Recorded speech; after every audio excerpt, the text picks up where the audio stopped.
হৃদয়ত ৰাবণৰ সীতাগ্নিৰ দৰে অহৰহ অহৰহ জ্বলিব লাগিছে প্ৰতিহিংসাৰ দহনন। এতিয়াও হোৱা নাই আমাৰ কৰ্তব্য পালন, এতিয়াওতো হোৱা নাই পিতৃৰ তৰ্পণ। গান্ধাৰৰ সেই ৰাজ কাৰাগাৰৰ বিপদ শব্দ ভাহি আহে মোৰ কৰ্ণৰ সোঁৱৰত। মোৰ বৃদ্ধ পিতা, মোৰ হত ভাতৃ বন্দী হৈ আছে তাত। এটুপি পানীৰ বাবে এমুঠি অন্নৰ বাবে হাহাকাৰ কৰি তিল তিল কৰি প্ৰাণ এৰিলে মোৰ পিতৃয়ে।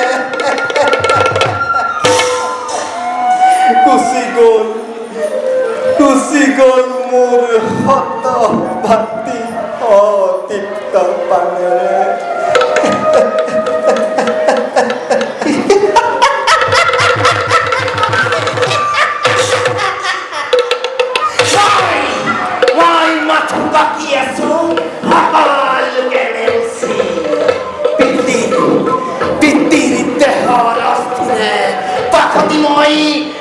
নিৰ্মাণ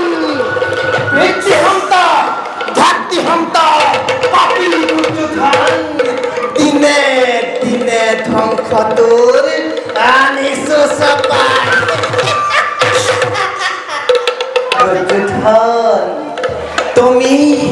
তুমি ৰাজেশ্বৰ আৰ মই দিনহীন অন্নকেবী। তুমি হাতাল যুদ্ধ ভাতৃৰ জ্যেষ্ঠ আৰ মই হাতাল পেতাত্মাৰ কনিষ্ঠ। তোমাৰ আৰু মোৰ মাজত ইমানেই প্ৰভেদ, অথচ আমি ইমান আপোন।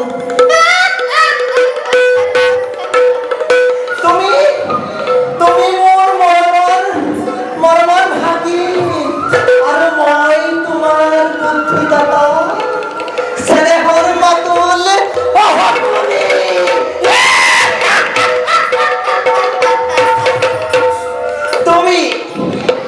তুমি ভাবিছা যে মই তোমাৰ মংগল কামনা কৰিছো, কিন্তু নহয়, মই তোমাৰ ভাতৃসকলৰ তেজেৰে মোৰ পিতৃ আৰু ভাতৃসকলৰ তৰ্পণৰ আয়োজন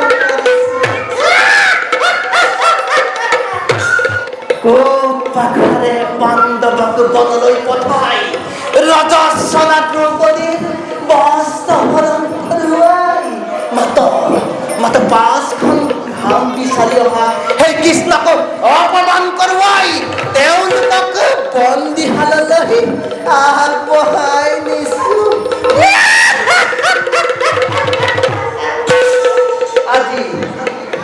আজি শকুনিৰ প্ৰতিহিংসাৰ দাবানলত মহাবীৰ ভীষ্মদেৱ দগ্ধ হ'ল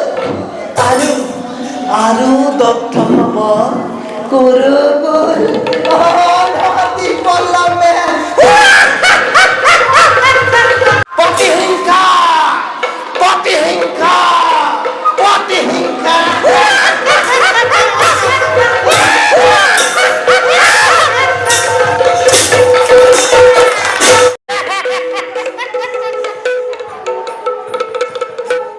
দিগন্তৰ পাৰ ভেদি এই শকুনিয়ে মায়া মোহৰ জাল কৰি দিছে বসুধা বুকুত। এই মায়া জাল ভেদ কৰি কৌৰৱৰ নিষ্কৃতি লভিবৰ কোনো শক্তি নাই, ৰক্ষা নাই, মুক্তি নাই। কৌৰৱ পক্ষৰ শ্ৰেষ্ঠ মহাবীৰ ভীষ্ম যাহ গল সমুদ্ৰৰ অতল বুকুত। এইবাৰ যাহ যাব দুনাচাৰ্য, তাৰ তাৰ পাছত হুত পুত কৰ্ণ হব যজ্ঞৰ আহুতি।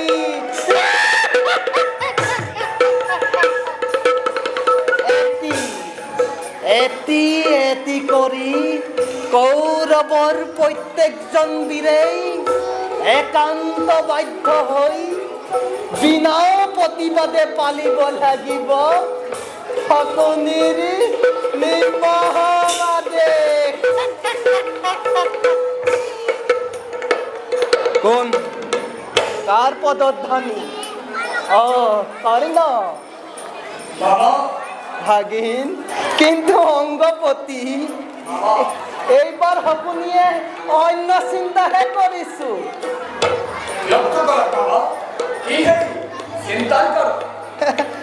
পৰোক্ষভাৱে ক্ষতি দেখো কৌৰৱ পক্ষৰ।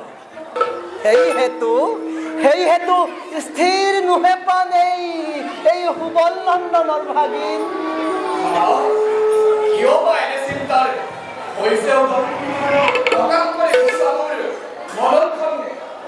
বাৰু কোৱাচোন অংগপতি, এইবাৰ কৌৰৱৰ সেনাপতি কোন?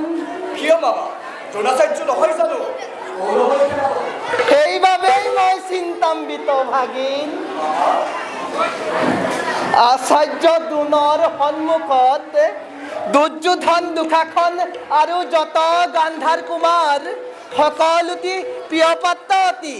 কিন্তু তাতোতকৈ গুৰুদেৱৰ প্ৰিয়পাত্ৰ নিজ শিষ্য পাণ্ডুৰ পাণ্ডৱ কুমাৰ আৰু অৰ্জুন সৰ্বাধিক প্ৰিয় শিষ্য। এই কথা গুৰুদেৱে নিজ মুখেৰেই কৰিছিল স্বীকাৰ। সেয়েহে মই হৈছো চিন্তিত, কেনেকৈ আচাৰ্য দ্ৰোণই নিজ শিষ্য পঞ্চ পাণ্ডৱৰ সৈতে কৰিব সমত, আৰু কেনেকৈ আচাৰ্য দ্ৰোণই সেই পানাধিক শিষ্য অৰ্জুনৰ ওপৰত দানৱ ৰূপ লৈ অস্ত্ৰাঘাত কৰি কৌৰৱৰ যক্ষ্মান উজ্বলাই তুলিব। কেনেকৈ?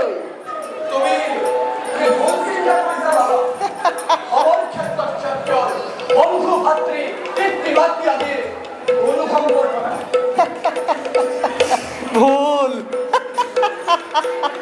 কৰ্ণ, কুৰুক্ষেত্ৰৰ যুদ্ধৰ আৰম্ভণিৰে পৰা কোনো ভুল কৰা নাই এই শকুনিয়ে। সূক্ষ্ম দ্ৰষ্টা শকুনি কিন্তু অতিকে চতুৰ। তেন্তে মামা, হয়তো বা ভুল কৰিছে ৰাজা দুৰ্যোধনে, হয়তো বা ভুল কৰিছো কিন্তু দ্ৰোণাচাৰ্যই বা কিয় ত্যাগ কৰা নাই এই সেনানীৰ মহামাৰী?